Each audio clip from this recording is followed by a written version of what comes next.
Welcome to our webinar that's jointly offered by the Mobilize Center and the Restore Center at Stanford University. My name's Jen Hicks. I'm one of the associate directors of both of those centers and excited to serve as the moderator today. Today's speaker is Carmichael Ong, who will be talking about our team's work developing OpenSense to analyze motion with inertial measurement unit or IMU data.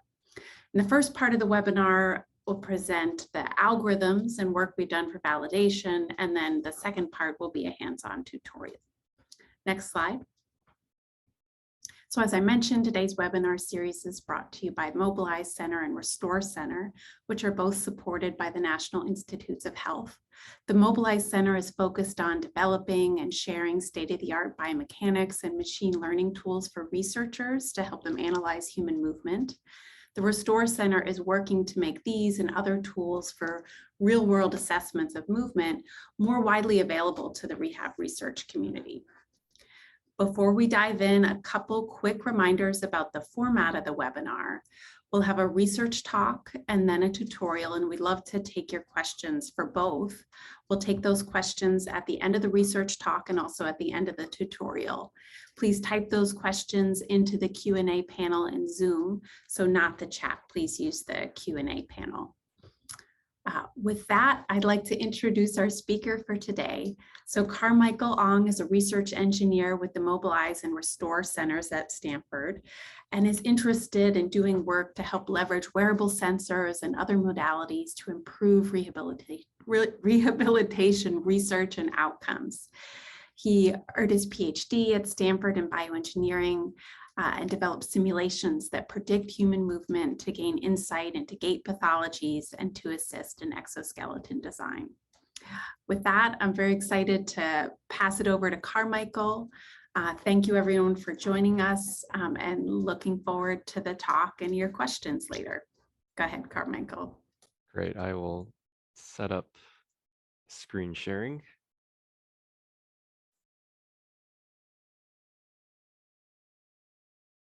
I think that should work. Great, so thanks so much for the introduction.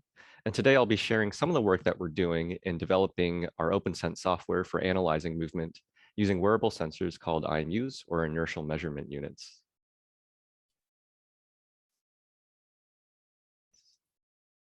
So here's the outline of key points that we'll cover in this part of today's webinar. We'll first motivate why we might want to use inertial measurement units to measure motion. We'll discuss some of the challenges of using IMUs for measuring motion. And then we'll introduce OpenSense and the validation we did for measuring gait over long durations. Measurements of movement biomechanics, such as joint angles and ground reaction forces, can give important information about analyzing someone's movement. These measures can also be used in computational tools, such as simulations, to estimate important biomechanical parameters, including muscle force and length, and joint contact forces, which could lead to important detailed insights into movement. Typically, high-quality data is gathered in specialized gait labs. These labs often have many cameras, force plates, and other equipment to give detailed information about a person's movement, like joint angles, ground reaction forces, and energy expenditure. Trained personnel are needed to help collect and process all of these data. While measuring movement has in the past been limited to these gait labs, the recent proliferation of devices of IMUs, or inertial measurement units, opens the door for measurements out of the lab. So what are IMUs? IMUs are devices that have a combination of sensors, including accelerometers, gyroscopes, and magnetometers, that directly measure linear accelerations, or how fast the IMU is stopping or starting moving, rotational velocities, how fast the IMU is spinning, and magnetic field. These sensors are widely available. Individual sensors can even be readily found on Amazon if you're looking to create your own setup. Commercial systems provide fully integrated setups with many IMUs, shown as the orange blocks on the person in the middle. Finally, many common devices, including our phones and watches, already contain IMUs that could also be used to provide data on movement. IMUs could help change how rehab and clinical decisions are made. Typically, high-quality data is gathered in gait labs, but these data are collected rarely, often with months or years in between some assessments. IMUs are well positioned to complement clinical assessments by providing measurements between visits to the clinic or gait lab. Everyday devices, such as smartwatches and phones, can be used to give consistent monitoring, and setups with additional IMUs could also be used to give more detailed data than with watches and phones alone. Together, all of these devices could be used to fill in the gaps to give a more complete view of a person's movement. One of our interests in using IMUs for rehab research is to see how we can use IMUs to make accurate assessments needed for certain rehab applications. And we want to develop workflows that overcome challenges with working with IMUs. Joint angles give important insight into movement, but IMUs do not directly measure orientation in space or joint angles. So how can we get joint angles from IMUs? Sensor fusion methods combine data from the different sensors, the accelerometer, gyro, and magnetometer, to measure the IMU's orientation in space. Multiple IMUs placed on a person can be used then to estimate joint angles. For instance, in the figure on top, 2 IMUs placed on the upper and lower arms, shown by the orange blocks, can measure orientations independently. Then these orientations can be used together to estimate the joint angle, such as the elbow. Two challenges with these devices, however, is that the raw data is noisy, and that estimating orientations from accelerations and velocities can lead to drift or the accumulation of error over time. And the plot on the bottom right is the estimation of a joint angle over time for a walking trial. So while we expect the data to be periodic, we see that this data's mean drifts upwards over time. Fortunately, a bunch of work has been done to develop methods that address this problem with drift.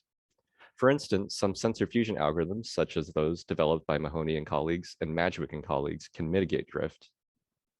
Kinematic models have also been used to help mitigate drift. And these models are composed of a set of connected segments that represent the bodies and joints of the human skeletal system. Since these constrain solutions to realistic motions, they've been shown to help improve estimates of joint angles. Two examples of using this approach are shown on the right.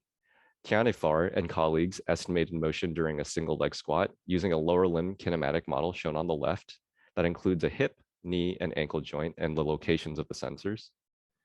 And Wagers and colleagues used a kinematic model to obtain results without drift during a 7-minute gait trial.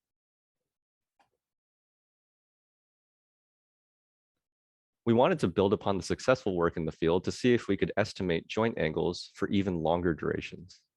Showing that these methods work for longer durations, such as 10 minutes and beyond, will increase the capabilities of IMUs to measure movement in real-world cases.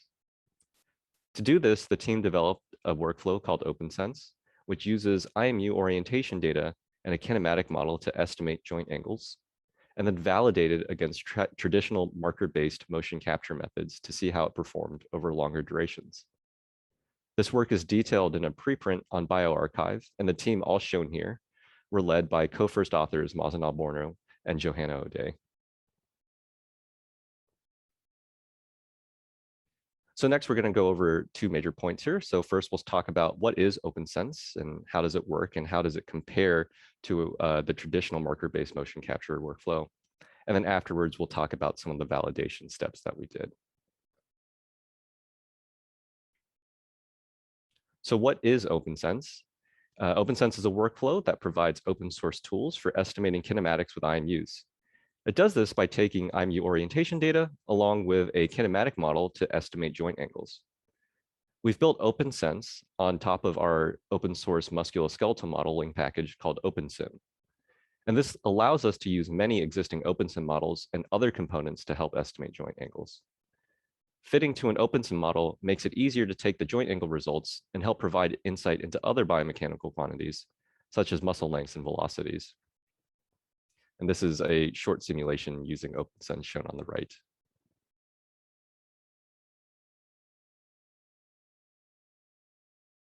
So how do we go from experimental data to joint angles?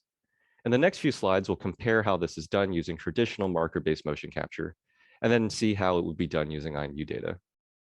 On the left shows a participant in an experiment where both markers and IMUs were placed on the participant to calculate joint angles from both sets of data. Markers show up as these reflective dots. and their positions in the lab make up the marker data. Marker data is used to scale the mass of the model and dimensions of the skeletal system. Marker data, along with the scaled model, is used as input into inverse kinematics, or IK, to output joint angles. IMUs were also placed on the pelvis, thigh, shank, and foot, and these data are used by a sensor fusion step to output the orientation of each IMU. Similar to the scale step, there's an IMU placer step that positions the IMUs in the correct orientation on a given model. Then the new model and IMU orientations are used in inverse kinematics, or IK, to estimate joint angles. To better understand how IK works in each case, we'll go into more detail for how IK works for estimates based on marker data and estimates based on IMU data. And this will also provide detail into how OpenSense performs IK with IMU data. We'll start with marker-based motion capture, inverse kinematics. And on the left, we see two sets of markers, the pink ones for the model markers and the blue ones for the experimental marker data. On a high level, the goal is to find a set of joint coordinate values that minimizes the distance over all sets of markers, with some of the distances shown by the red lines. Since we must find some best solution to minimize errors for many markers, IK is performed through an optimization step. Mathematically, we use the expression on the right to find a solution where Q are the model's coordinates, W sub I are the weights for each marker, X EXP are experimental marker locations, and X model are the model marker locations. We perform an optimization where we want to find the model's coordinates Q that minimize the sum of the squared differences between experimental and model marker positions. And we can also weigh each marker differently to increase or decrease its effect on the solution. For IMUs, IK is similar, but based on the orientations of each of the IMUs. On the left, we see a model with an IMU on the left femur and its orientation shown by the blue, red, and green axes. The experimental orientation is shown on the right. And on a high level, we want to find this the set of joint coordinate values that minimize the orientation differences, theta, over all of the IMUs. Similar to the previous IK method, a best solution must be found that minimizes errors over many IMU orientations. So we perform a similar optimization. Mathematically, we use the expression on the right to find a solution where Q are the model's coordinates, W sub I are the weights for each IMU, and theta is the orientation differences between experimental and model IMUs, as pictured on the left. We perform an optimization where we want to find the coordinates Q that minimize the sum of the squared differences between the experimental and model IMU orientations. And again, we can weigh each IMU differently to increase or decrease its effect on the solution.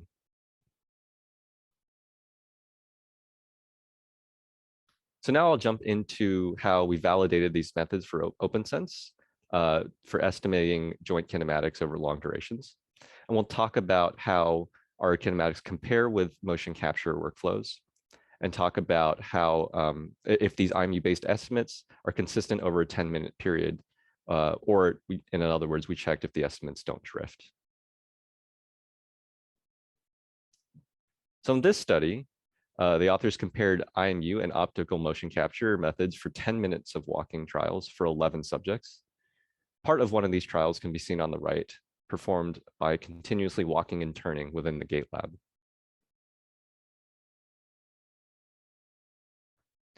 We'll take a look at the first question on how an IMU-based workflow compared with a motion capture workflow. For each minute, first through 10th minute, the root mean squared or RMS difference between IMU-based and marker-based estimates were calculated.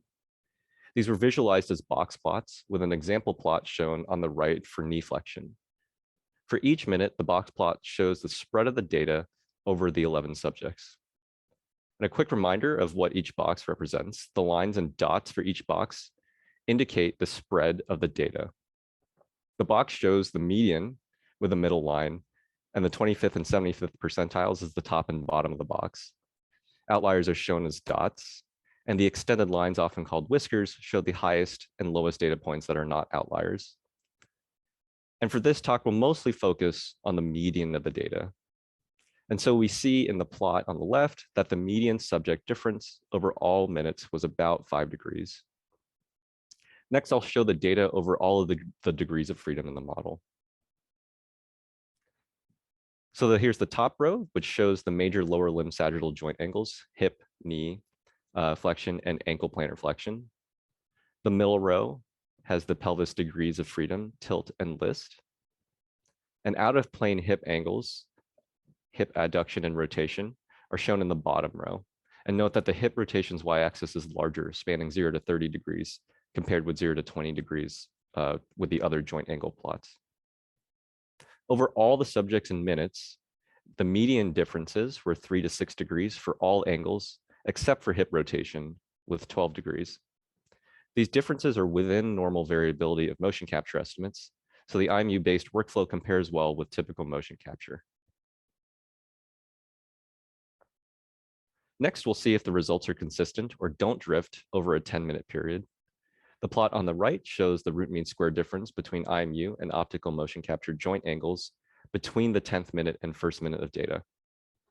The median differences were below 1 degree for all joint angles, including pelvis tilt and list, hip flexion, adduction, rotation, knee flexion, and ankle flexion, which suggests that there was limited drift over the 10 minutes.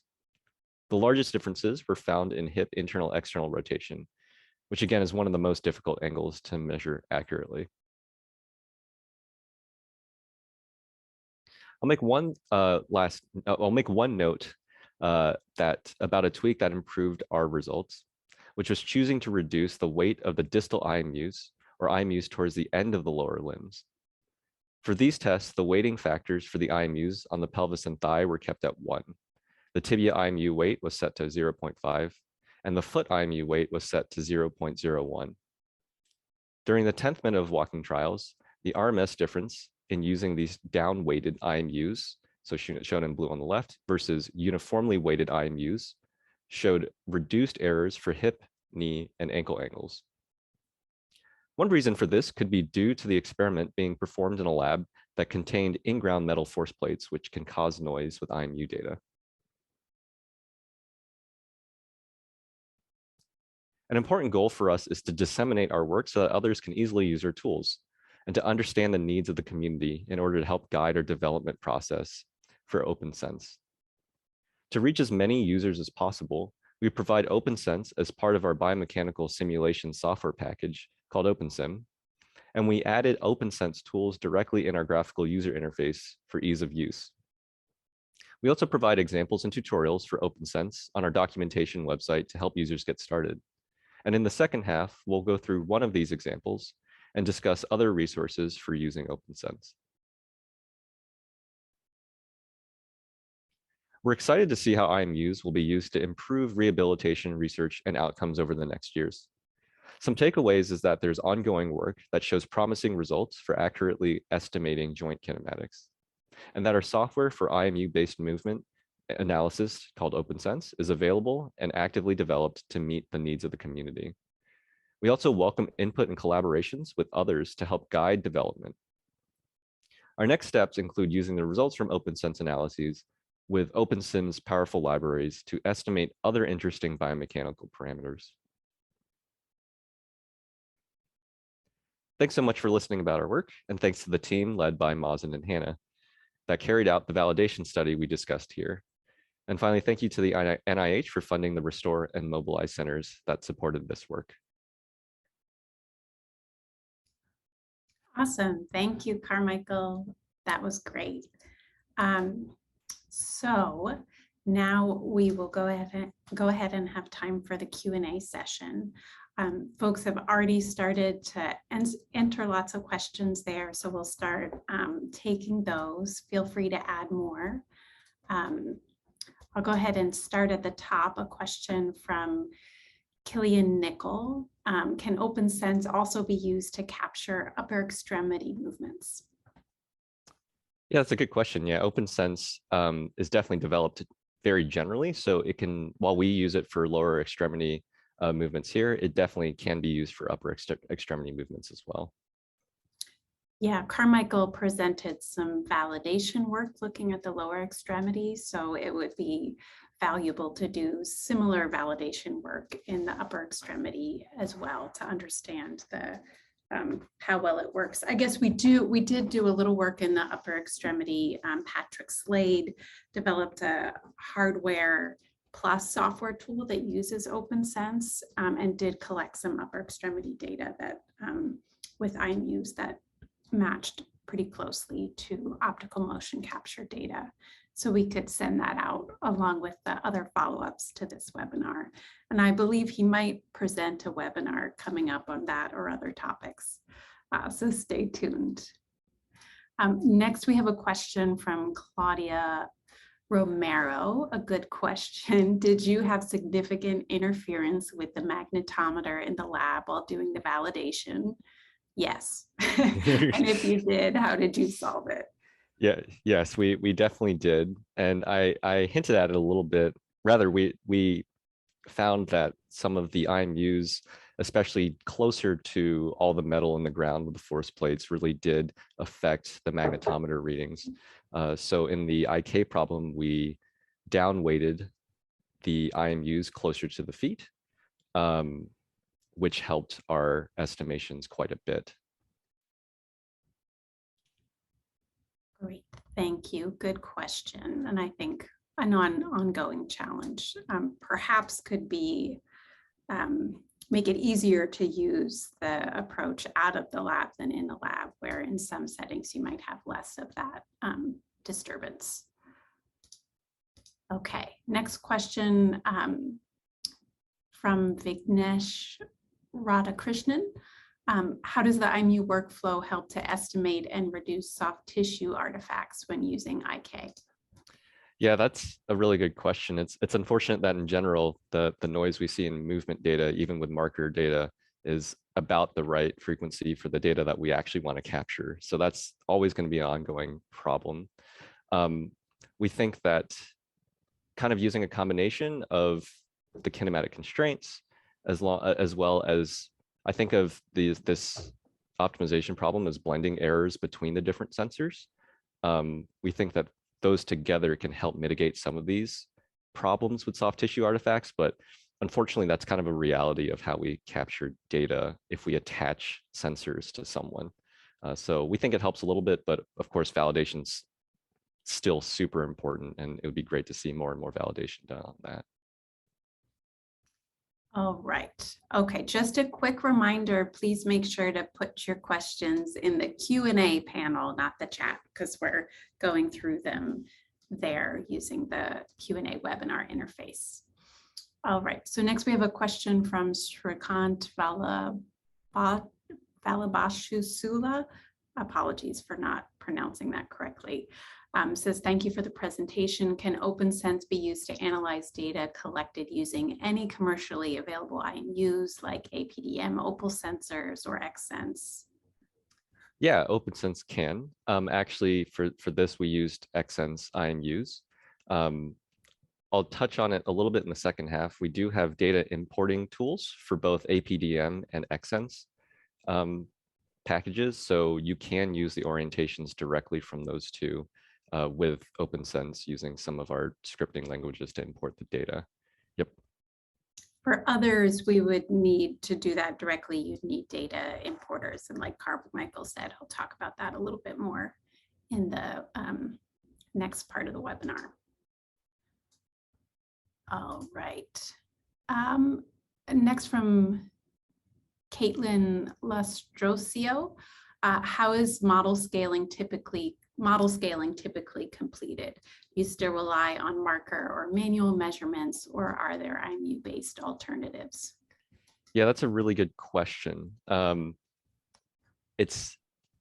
right that we would generally need marker because markers give positions, IMUs are going to give orientations. IMUs won't necessarily tell you how long bones are in order for you to scale the model. So unfortunately, I don't know of ways just with IMUs to scale the model. Depending on what you're looking for, if you only need joint angles, we're seeing that works pretty well without scaling the model. But depending on your question, yeah, you might need to do some other manual measurements or put a few markers on to scale the model, depending on how far down the pipeline you want to go. Great. Next, a question from Sarah El Nahas. Can we use OpenSim if we only have one sensor on the top of each foot? Or another way to ask that, is there a minimum number of IMUs? So I think the question is if you could do kinematics with just sensors on the feet. So I guess one way to say it is OpenSense will solve something, but depending on your question, if you only have sensors on the feet, but you want something about the hip, that might be pretty tough to solve no matter what. So it's really important to have IMUs around in a lot of places where you need them.